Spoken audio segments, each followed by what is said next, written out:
ആശേ ഇന്നെന്താ കഴിക്കാൻ വേണ്ടേ? Rose milk. ഓക്കെ, അപ്പോൾ നമുക്ക് ആശയ്ക്ക് റോസ് മിൽക്ക് ഉണ്ടാക്കിയാലോ. ആദ്യം ഐസ് ക്യൂബ്സ് ഇടുക, പിന്നെ പാലിടുക, പഞ്ചസാര ഇടുക, പിന്നെ റോസ് സിറപ്പ്. അത് നമ്മൾ ഇവിടുന്ന് മേടിച്ചതാണ്. നാട്ടിൽ ഞാൻ ഉപയോഗിച്ചുകൊണ്ടിരുന്ന ടൈഗർ എന്ന് പറയുന്ന ഒരു ബ്രാൻഡിൻ്റെ റോസ് സിറപ്പാണ്. നമ്മുടെ വീട്ടിൽ സ്വന്തമായിട്ടൊരു പേസ്ട്രി ഷെഫുണ്ട്, ഷെഫ് പറഞ്ഞു തന്നതാണ്. നല്ലതായിരുന്നു, എനിക്ക് ഭയങ്കര ഇഷ്ടമുള്ള ഡ്രിങ്കാണ്. പിന്നെ നമ്മളിവിടെ കുറച്ച് വിപ്പിംഗ് ക്രീമും കൂടി ഇട്ടിട്ടുണ്ട്. അത് ഉള്ളതുകൊണ്ടാണ്, വേണമെന്ന് നിർബന്ധമൊന്നുമില്ല. കട്ടിയുള്ള പാലാണെങ്കിൽ നിങ്ങൾ ഐസ് ക്യൂബ്സ് ഒഴിവാക്കുന്നതായിരിക്കും നല്ലത്. ഞാനിപ്പോൾ ഗ്ലാസ്സിനകത്തേക്ക് ഐസ് ക്യൂബ്സ് ഇട്ടത് പാല് കട്ടയല്ലാത്ത പാലാണ് ഉപയോഗിച്ചത്, അതുകൊണ്ടാണ്. പിന്നെ ഇവിടെ ചിയാ സീഡ്സ് ഇരിപ്പുണ്ടായിരുന്നു, അതും ഇട്ടിട്ടുണ്ട്. എല്ലാവരും ഓവർനൈറ്റ് ഓട്സിൻ്റെ ആൾക്കാരാണ്, അത് കാരണം ചിയാ സീഡ്സ് ഇവിടെ എപ്പോഴും ഉണ്ടാവും, അപ്പോൾ അതും ഇട്ടിട്ടുണ്ട്.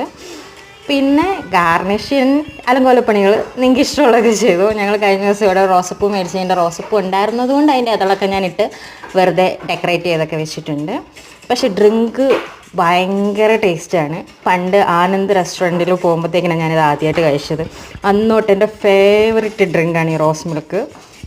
അപ്പം കോട്ടയത്തുള്ളവരുണ്ടെങ്കിൽ ആനന്ദ് റെസ്റ്റോറൻറ്റിൽ പോകുന്നത് നല്ലതായിരിക്കും കേട്ടോ. അവിടുത്തെ മസാല ദോശ അടിപൊളിയാണ്, റോസ് മിൽക്കും അടിപൊളിയാണ്. ഞാൻ ആദ്യമായിട്ട് അവിടെ നിന്നാണ് കഴിച്ചത്. അത് കഴിഞ്ഞിട്ട് പിന്നെ സ്ഥിരം പോകുമായിരുന്നു, ഞാനും അനിയത്തിയും കൂടെ സ്ഥിരം പോകുന്നൊരു പ്ലേസാണ്. ഞങ്ങൾ എപ്പോൾ ഡ്രസ്സ് എടുക്കാനൊക്കെ പോയാലും ആനന്ദിൽ പോകും.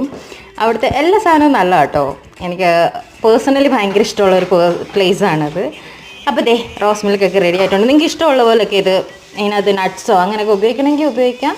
പക്ഷേ ഇങ്ങനെ കഴിക്കുന്ന എനിക്കിഷ്ടം. അപ്പോൾ ആശയ്ക്ക് കൊടുത്ത് നോക്കാം.